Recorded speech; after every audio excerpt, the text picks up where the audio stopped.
नमस्कार। आज मैं आपसे बात करूंगी role and scope of health reporting को लेकर। इसकी बात करने से पहले एक बैकग्राउंडर के तौर पर यह जरूर बताना चाहूंगी कि जब हम रिपोर्टिंग की बात करते हैं तो हमारे जहन में बीट्स जरूर आती हैं। बीट का मतलब किसी एक विषय, किसी एक सब्जेक्ट में रिपोर्टर की विशेषज्ञता को हासिल करना, जैसे कि एनवायरनमेंट बीट हो सकती है, एजुकेशन हो सकती है और उसी तरह हो सकती है हेल्थ बीट। तो हेल्थ बीट को कवर करते हुए, उसकी रिपोर्टिंग को करते हुए किन मुद्दों को और किन अलग अलग पहलुओं को ध्यान में रखना चाहिए, आज इस लेक्चर में आपसे इस बारे में मैं बात करूंगी। सबसे पहले, what is health reporting? Health reporting is about reporting on issues and stories that are concerning health on a regular basis. We all know that journalism is a system of collecting, analyzing, reporting and broadcasting information which is made up of facts about situation. Medical journalism is the dissemination of health and medical information and related subjects in the media. It targets regular people rather than professionals by releasing health related information through media sources. यानी media के अलग अलग स्रोत हो सकते हैं, media के अलग अलग साधन हो सकते हैं। टीवी हो सकता है, अखबार हो सकती है, रेडियो या फिर ऑनलाइन मीडिया। इनमें से किसी में भी अगर आप हेल्थ रिपोर्टिंग करना चाहते हैं, हेल्थ बीट को कवर करना चाहते हैं, तो आपको कई बातों को अपने ध्यान में रखना होगा और समझना होगा। मेडिकल जर्नलिज्म यानी हेल्थ बीट या health journalism also makes contributions to medical practices, healthcare usage and government policies. असल में हम हेल्थ बीट की बात करें या मेडिकल जर्नलिज्म की बात करें, ये असल में अपने आप में एक बहुत बड़ा विषय है। खास तौर पर आपने देखा होगा कि अभी जब ये कोरोना काल से हम लोग गुजरते गए तो हेल्थ बीट को लेकर लगातार बातें हुई। इसकी वजह से लोगों में अवेयरनेस को लाने में, जागरूकता को लाने में भी बहुत मदद मिली। इसलिए आइए अब ये समझने की कोशिश करें कि हेल्थ रिपोर्टिंग को जानना क्यों जरूरी है और पत्रकारिता के छात्र के तौर पर आपको इसे कैसे एनालाइज करने की, समझने की कोशिश करनी चाहिए। तो हेल्थ रिपोर्टिंग करती क्या है? It informs and educates people about ways to enhance healthy living. It increases the level of knowledge regarding particular health issues. It educates healthy practices regarding such issues, supports health services, help the concerned authorities to understand the necessity of an increased number of platforms. It may be a website or any other app, and through this, health beat takes another turn. मतलब ये कि health reporting में आप inform भी करते हैं, सूचना देते हैं और साथ ही साथ आप जनता को जागरूक करते हैं एक स्वस्थ जीवन के लिए।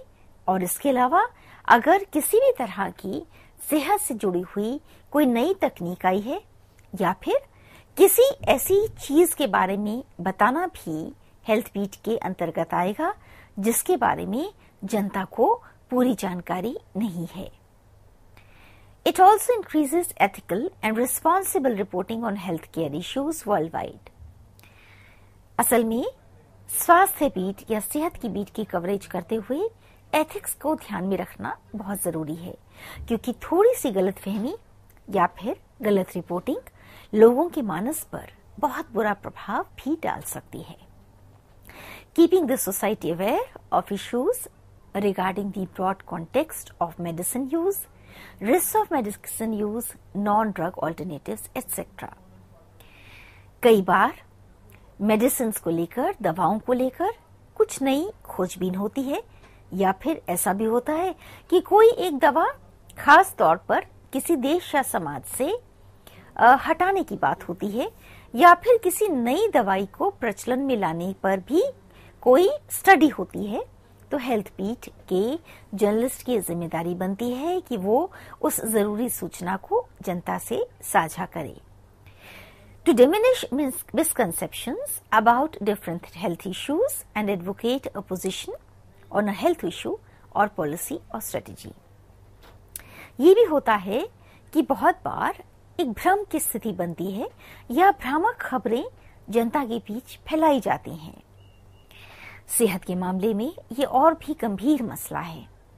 इसलिए पत्रकार की ये जिम्मेदारी बनती है कि वो पुख्ता स्रोतों से उस जानकारी को पूरी तरह से सच्चाई पर परख कर, आंक कर, फिर ही जनता के साथ उसे साझा करे। इसी तरह कई बार सरकारें किसी नई योजना को लाती हैं जो जनता के लिए फायदेमंद होती हैं। इसे भी जनता को बताना एक स्वास्थ्य पत्रकार की जिम्मेदारी है। तो सेहत को कवर करने वाला पत्रकार, एक हेल्थ बीट रिपोर्टर, कई मुद्दों पर समाज की मदद करता है। जैसे कि वो ये जानकारी भी दे सकता है कि अगर किसी नई बीमारी के फैलने की आशंका है या फिर किसी बीमारी का पूरी तरह से उन्मूलन होने की संभावना दिखती है, तो वो भी इस बारे में वो जनता को आगाह कर सकता है, सूचित कर सकता है। New research in field of health care, आप जानते हैं सेहत के मामले में भारत में लगातार शोध होते हैं। पूरी दुनिया में सेहत को इस समय एक सर्वोपरि जरूरत के तौर पर देखा जा रहा है। तो शोध परख जानकारी या उससे निकले हुए नतीजे अगर जनता के लिए फायदेमंद हैं, तो उन्हें भी जनता तक पहुंचाना एक हेल्थ बीट रिपोर्टर की जिम्मेदारी बनती है। Important operations conducted by doctors and their success or failure, आपने कई बार खास तौर पर समाचार पत्रों में देखा होगा कि बड़े किसी मुश्किल ऑपरेशन को कई बार डॉक्टर्स करते हैं। एम्स के बारे में तो आपने ऐसी खबरें बहुत बार पढ़ी होंगी। और कई बार ऐसे ऑपरेशंस बहुत मुश्किल होने के साथ ही जब सफल होते हैं तो उसके बारे में भी जनता को बताया जाना जरूरी है। इससे जनता में इस बात की का हौसला बनता है कि हमारी सेहत की जो प्रणाली है वो लगातार विकसित हो रही है, सुदृढ़ हो रही है। इसी तरह केयर और neglect of patients and there reactions, कई बार कुछ जगहों पर लोग बहुत आगे बढ़कर पेशेंट्स की सेवा करते हैं और कई बार ऐसा भी होता है कि किसी अस्पताल में पेशेंट्स को पूरी तरह से नजरअंदाज कर दिया गया हो, नेग्लेक्ट कर दिया गया हो। इन दोनों तरह की खबरों को जानने में जनता की दिलचस्पी होती है। अवेलेबिलिटी ऑफ वेरियस फैसिलिटीज और इक्विपमेंट्स, आप जानते हैं कि अस्पताल एक ऐसी जगह है जिसमें लगातार विकास किए जाने की, उसको बेहतर बनाए जाने की जरूरत होती है। और ऐसे में अगर कहीं नई सुविधाएं आई हैं या नई तरह की कोई रिसर्च हुई है तो उसको भी एक रिपोर्टर अपने लिखने के या बताने के दायरे में ला सकता है। अब सवाल ये उठता है कि हेल्थ बीट के रिपोर्टर के पास इतना सारा काम है, इतनी सारी जिम्मेदारियां हैं और ऐसी जिम्मेदारियां जिसमें थोड़ी सी चूक से बड़ी मुश्किल खड़ी हो सकती है। तो ऐसे में हेल्थ बीट का रिपोर्टर अपने लिए सोर्सेस को, स्रोतों को कैसे चयन करे, तो आइए इसके बारे में भी बात करें। What are the sources for health beat reporting? Sources बहुत सारे हैं। पहले तो डॉक्टर्स, क्योंकि डॉक्टर वैसी समस्याओं के साथ सीधे तौर पर जुड़े हैं और वो पेशेंट के साथ एक ऐसे संबंध में जुड़े हैं जहां पर उनके पास हर चीज की पूरी जानकारी होती है। एक डॉक्टर बेहतर तरीके से पत्रकार को ये जानकारी दे सकता है अगर किसी बीमारी को लेकर कुछ नए तरह के लक्षण हैं या कोई ऐसी बात है जिससे जनता को आगाह या सचेत होने की जरूरत है, तो डॉक्टर एक बहुत अच्छा स्रोत है। इसके अलावा रिसर्चर्स, बड़े बड़े मेडिकल संस्थानों में रिसर्च टीम्स, रिसर्च डॉक्टर्स ऐसे शोध करते रहते हैं जिससे नई जानकारियां उपज कर सामने आती हैं। Directors of medical institutes, paramedical staff, patients and their attendants, असल में जो मरीज है और उसका अटेंडेंट है वो भी एक बड़ा स्रोत है। कई बार किसी अस्पताल में कोई बड़ी घटना घट जाती है और उस समय अगर किसी एक खास वार्ड में पेशेंट्स और उनके अटेंडेंट्स मौजूद हैं और वो सूचना को बता सकते हैं तो वो एक महत्वपूर्ण स्रोत है। इसी तरह हेल्थ रिलेटेड लिटरेचर जैसे कि मैगजीन्स, जर्नल्स, पोस्टर्स, फोल्डर्स। असल में हेल्थ से जुड़े हुए कई जर्नल्स निकलते हैं जिन्हें की सत्यता के पैमाने पर आंका जाता है और कोशिश की जाती है कि पूरी तरह से ऑथेंटिक जानकारी जनता तक पहुंचाई जाए। ये बात अलग है कि ऐसे हेल्थ जर्नल्स कई बार आम लोगों को नहीं समझ में आते ठीक से, क्योंकि उनकी भाषा पूरी तरह से मेडिकल ओरिएंटेड होती है। लेकिन अगर आप हेल्थ बीट कवर करते हैं या करना चाहते हैं तो आपको इस बात की विशेषज्ञता हासिल करने की कोशिश करनी होगी कि आप हेल्थ बीट जर्नल्स को ध्यान से पढ़ सकें पूरी तल्लीनता के साथ और उसके निचोड़ को जनता के साथ साझा कर सकें। इसके अलावा एनसाइक्लोपीडिया और फैक्ट बुक्स भी एक बड़ा स्रोत होती हैं। Articles, indexes, databases, seminars, workshops, meets of medical practitioners भी जरूरी हैं। आजकल बहुत से डॉक्टर्स, स्पेशली जब ये कोरोना का समय था, तो वे सेमिनार्स, वर्कशॉप्स के जरिए और कई बार लाइव फेसबुक के जरिए पेशेंट्स के साथ या आम लोगों के साथ अपने संपर्क को बनाए हुए थे। ऐसे सूचना के स्रोतों में कई बार बड़ी जरूरी जानकारियां आप तक पहुंच सकती हैं। इसके अलावा वैसे ये बड़ी छोटी सी बात आपको लग सकती है, लेकिन ये बड़ा इंपॉर्टेंट स्रोत है। People who dispose the medical garbage, जो लोग इस्तेमाल किया हुआ मेडिकल गार्बेज फेंकते हैं, कई बार उनके पास बड़ी इंपॉर्टेंट सूचनाएं होती हैं। अस्पतालों के कई ऐसे हिस्से होते हैं जहां पर गार्बेज फेंका जाता है और उसकी नियमित तौर पर सफाई होती है या उसे फेंका जाता है। उसके जरिए भी कई ऐसी सूचनाएं निकल आती हैं जो कि एक हेल्थ बीट के रिपोर्टर के लिए जरूरी हो सकती हैं। इसी तरह medical stores near the hospitals, हर बड़े अस्पताल के पास मेडिकल स्टोर्स होते हैं। उनके पास भी, क्योंकि रोज पेशेंट्स या उनके परिवार आते हैं, कई ऐसी जानकारियां जमा होती हैं जो कि पब्लिक पव्यू में नहीं आती या नहीं पहुंच पाती। इसके अलावा वे तमाम जगहें जहां पर शवों को रखा जाता है, crime site cleaners, ambulance drivers, ये भी आपके लिए जरूरी स्रोत हो सकते हैं। अब ये जानने की कोशिश करते हैं कि हेल्थ बीट को कवर करने वाले रिपोर्टर की जरूरत हमें क्यों पड़ती है, उसकी क्या क्वालिटीज होनी चाहिए और उसकी क्या सोशल कंट्रीब्यूशन है। देखिए, वैसे तो पत्रकारिता के किसी भी हिस्से से आप जुड़ें, ये बात तो ध्यान में रखने की है कि आप एथिकल रहें, पूरी तरह से तथ्यपरक रहें और गलत जानकारी या भ्रामक जानकारी को ना फैलाएं। हेल्थ रिपोर्टिंग में ये काम और भी जिम्मेदारी से बढ़ जाता है। एक हेल्थ रिपोर्टर के लिए जरूरी है कि उसे मेडिकल साइंसेस की बेसिक नॉलेज, मूलभूत जानकारी जरूर हो। उसे उसकी विविध शाखाओं के बारे में जानकारी हो, और अगर ना भी हो तो वो उसे पढ़े, उसे जानने की कोशिश करे, ऐसे कोर्सेज को भी ज्वाइन करे जिससे उसकी मेडिकल साइंसेस की जानकारी का दायरा बढ़े। असल में रिपोर्टिंग शुरू करने का मतलब ये नहीं है कि आप सीखना बंद कर दें। असल में उसे शुरू करने का मतलब ये है कि आप सीखना शुरू करें और आप हर रोज नई जानकारियों को, तथ्यपरक जानकारियों को अपने अंदर सोखते जाएं। वैसे भी मेडिकल साइंसेस हर रोज डेवलप होने वाली साइंस है, इसलिए आपका अप टू डेट होना और जानकारियों पर एक पैनी नजर रखना बहुत जरूरी है।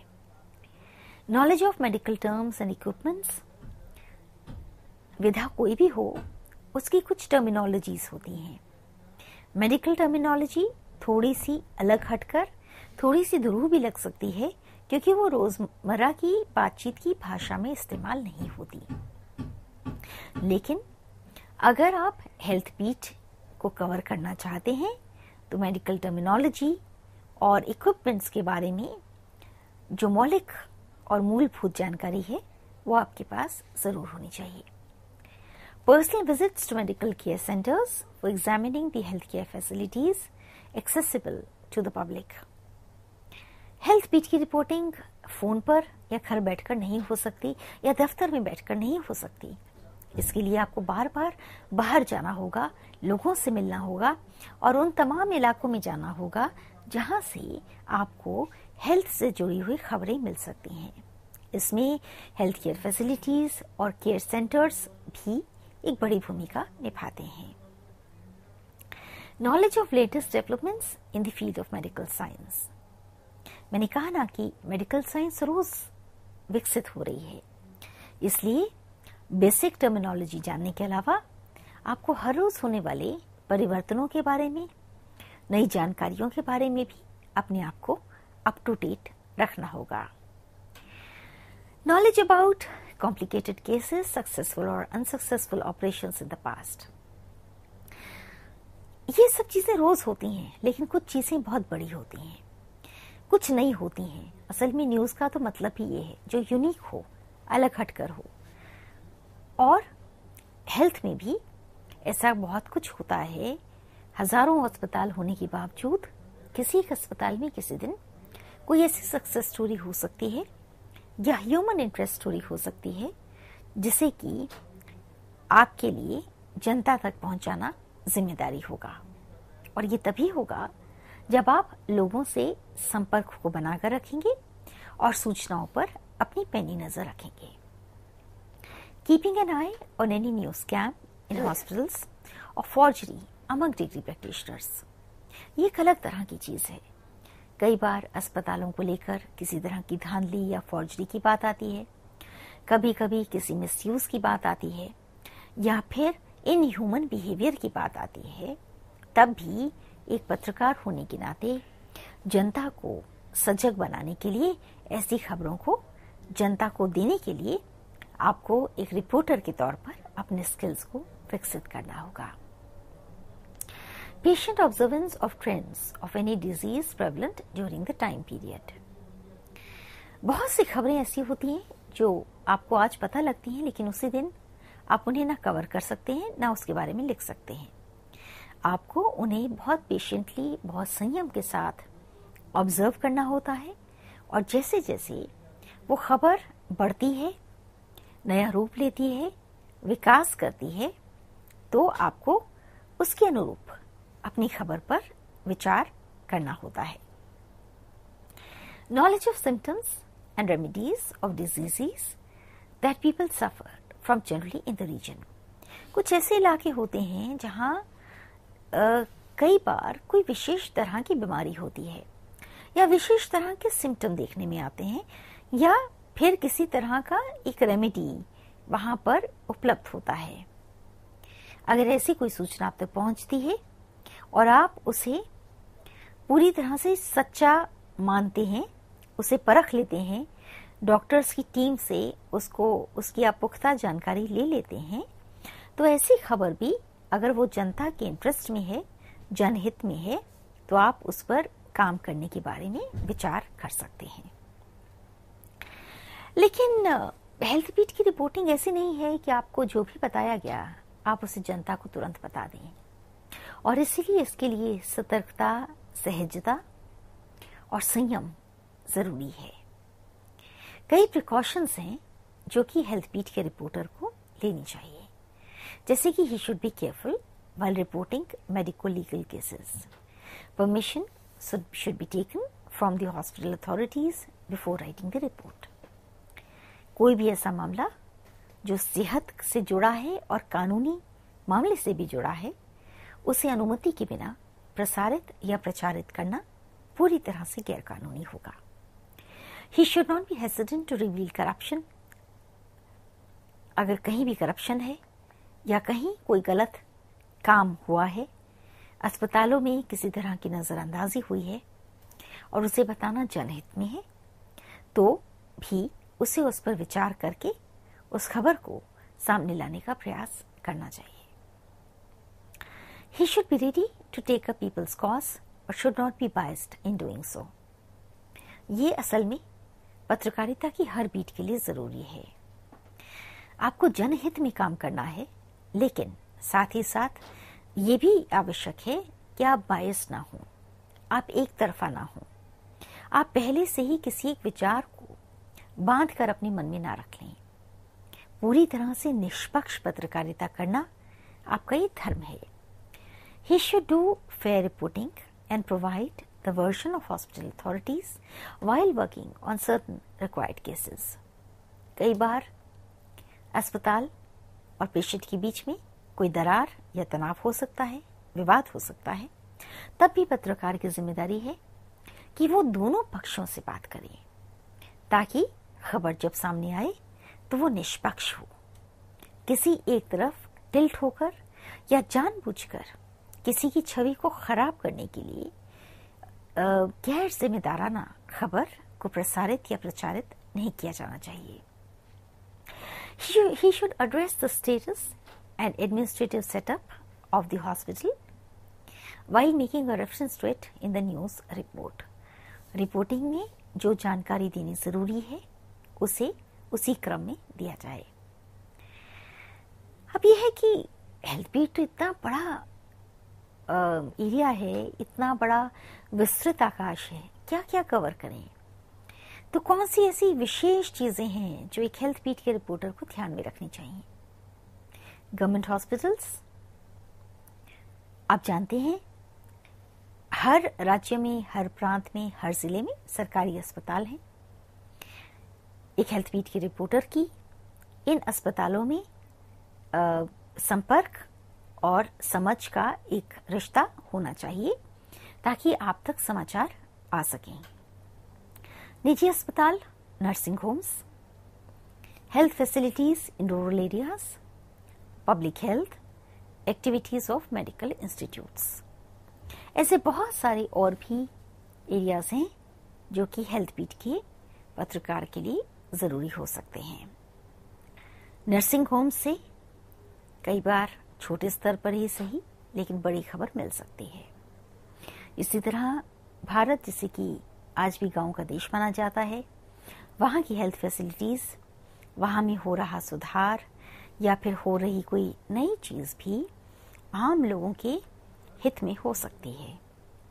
कई बार गांव में कुछ सूचनाएं समय पर नहीं पहुंच पाती, एक पत्रकार के तौर पर आप ये मदद भी मुहैया करा सकते हैं। सरकारी अस्पताल में, क्योंकि ये पब्लिक हॉस्पिटल हैं, पब्लिक के पैसे से चलते हैं, जनता के धन से इन्हें संचालित किया जाता है, सरकार के नियंत्रण में ये होते हैं, इसलिए टैक्स पेयर्स मनी से चलने वाले इन अस्पतालों की सुविधाओं पर ध्यान देना एक पत्रकार की जिम्मेदारी बनती है। मेडिको लीगल केसेस में एफआईआर को जब पुलिस स्टेशन में लॉन्च किया जाए और ऐसे मामले जब सरकारी अस्पतालों में आते हैं तो उस समय ये ध्यान में रखना जरूरी है कि क्या आप उस खबर को कानूनी दायरे में लाकर कवर कर सकते हैं, उसे जनता तक पहुंचा सकते हैं कि नहीं। इसी तरह सरकारी अस्पतालों में जो पोस्टमार्टम होते हैं, अननेचुरल डेथ की वजह से होने वाले पोस्टमार्टम्स भी कई बार खबर की वजह बनते हैं। प्राइवेट अस्पतालों में, नर्सिंग होम्स में, जिन्हें कोई ऑर्गेनाइजेशन, कोई संस्था या कोई व्यक्ति फंड करता है या चलाता है, इनमें भी हेल्थ केयर सिस्टम आपकी जानकारी के दायरे में रहना चाहिए। कई बार ऐसे अस्पतालों में बहुत ज्यादा पैसा लोगों से वसूला जाता है या फिर नजरअंदाजी होती है या कुछ ऐसा होता है जिससे कि पेशेंट का नुकसान होता है, तो एक पत्रकार के तौर पर आपको इस मुद्दे पर भी ध्यान देना चाहिए। आज मैंने आपसे बात की है role and scope of health journalism के बारे में। इसके बारे में बात अगले अंक में फिर करेंगे। नमस्कार।